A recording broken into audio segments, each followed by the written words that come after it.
Dördüncü TUSİ inkubasiya proqramı uğurla başa vuran 16 startap komandası layihələrini təqdim edib. Vətəndaşlara xidmət və sosial innovasiyalar üzrə Dövlət Agentliyinin İnnovasiyalar Mərkəzi tərəfindən icra olunan Gələcək üçün Bacarıqlar layihəsinin qalibləri müəyyən olunub. Dördüncü TUSİ inkubasiya proqramını uğurla başa vuranlardan biri də Fərid Mürşidlüdür. Gələcək üçün Bacarıqlar layihəsinə qoşulan gənc iştirakçı küçə heyvanlarının qidalanması üçün ağıllı vending sistemi hazırlayıb. MIO layihəmizdir. Bu pişiklər üçün ağıllı vending sistemidir. Hansı ki, küçədə olan pişikləri çox sürətli bir şəkildə vaxt itirmədən yemləməyə kömək edir. Burada gördüyünüz bizim öz dizaynımızdır. Bu dizayn sayəsində normal vending cihazlarından fərqli olaraqdan biz məhsul sayını 400-ə qədər artırırıq və siz sadəcə rahat bir şəkildə gəlib köyə oxudaraqdan və yaxud da birbaşa NFC ilə ödəniş edərəkdən bu pişik yeməyini alırsınız və istifadə edirsiniz. Gələcək üçün Bacarıqlar layihəsinə onunla bərabər 16 startap komanda da qoşulub.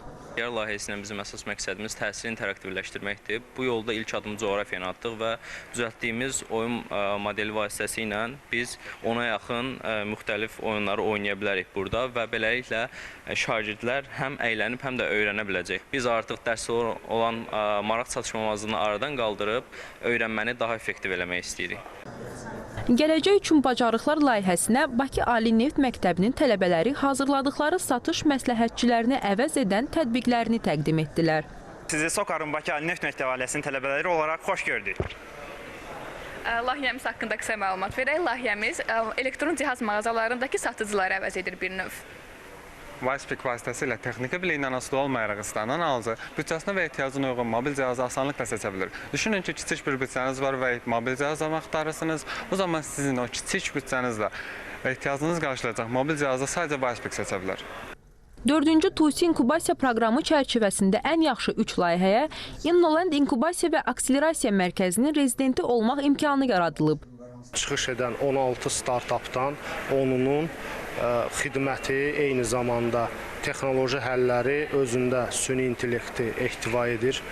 Startaplarımıza gələcəkdə uğurlar arzu edirik və inanırıq ki, onlar öz həlləri ilə, öz məhsulları ilə iqtisadiyyatımıza real töhfələr verəcək. 18 universitet və akademiya ilə layihə çərçivəsində fəaliyyətimizi davam etdirəcəyik. Birinci yer tutan startapı bu il İstanbul Take-Off Summitində Azərbaycan pavilyonunda öz startapını, öz məhsulunu təqdim edəcək.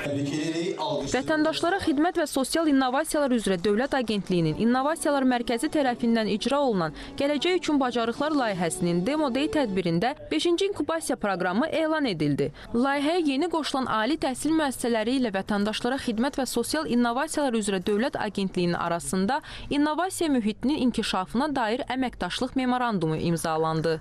Mihin Hacıyeva, Zahir Zahidoğlu, ASTV Xəbər.